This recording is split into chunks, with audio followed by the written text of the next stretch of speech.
talong, tinapa, kalamansi.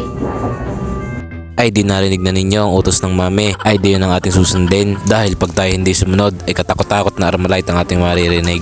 De joke lang. Sabi ng mami yun daw ang bilhin kong ulam, gawa ng paulit-ulit na lang inuulam namin, inuumay na daw siya. Pero sa tunay lang nung ako'y nag-video na rin, ay petsa di peligro na, kaya matik na, tipid-tipid muna. Bali ang aking bibilhin na ulam na rin pang hapunan na namin, kaya ayos na din na rin. Hindi naman kailangan kumain ng madami kapag gabi na, gawa ng hindi agad pwede matulog kapag busog, di ka? At yun na nga mga guys, edi tayo nasa palengke na. Tapos na rin ako nakakita ng mga sapatos, sabi ko kaganda naman ang sushi na rin, parang yung pang golf de joke lang. Ay di na nga mga guys, lumapas muna tayo sa gulayan, dumiretso muna tayo sa may tinapahan, tsaka bumili na din ako ng itlog na pula, gawa ng wala daw barya doon sa may gulayan. Ay di atin na lang babalikan mamaya. Tapos ako meron din yung hindi maintindihan, bakit galit tinawag na itlog na pula kahit kulay violet naman. At yun na nga mga guys, pagkatapos natin bilhin lahat ng mga pinapabili ng mami, tayo kukupit muna din kasarap nung atay talagang ako naglalaway doon. Ay di na nga mga guys, tayo nagmamadali na at babalikan na natin yung gulay natin binili kanina, at baka isipin pa na rin tendero tayo bogus buyer malapit na din kasi maggabi ng mga oras na to mga guys, tsaka pipirituhin pa kasi rin ng mami. At dahil minamalas-malas nga ako sa pagbili ko ng ulam na rin, ako inabot pa ng ulan,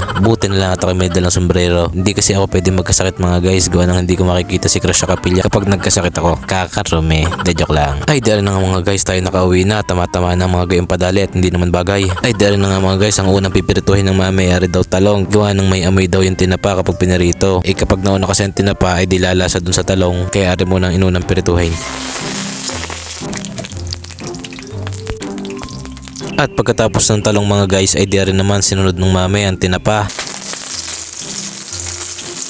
At habang ang mami nagpipirito doon ay sabi ko sisilipin ko muna kung anong ginagawa ng babae sutnare.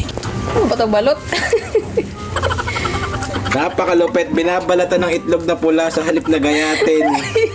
Ay, mas maganda kayo, Garni. Alam mo ko bakit? Maganda at tagal mong tumarbaho, kamo. Yan, hindi yung babalatan mo isa-isa. Wala, medyo ka naman Tama mo pa kayo. Talaga namang bagong gising pa, halatang halata.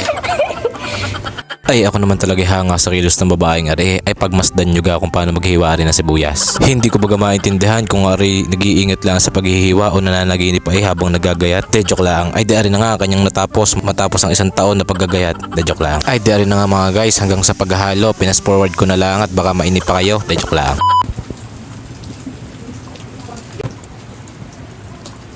Ay di rin na nga mga guys, sa wakas na ihain din ng aming uulamin ngayong gabi Siya, tara kain. Napakasimple man ang ulam na aray kung titignan, pero aray masasabi kong one of the best ulam na aking nakakain. Napakalaking biyaya na magkaroon tayo ng pagkain sa ating mga hapagkainan, kaya lagi tayo magpasalamat sa Ama na nagkaloob sa atin ng mga iyan. Kaya hanggang din na muna ulit, bye bye.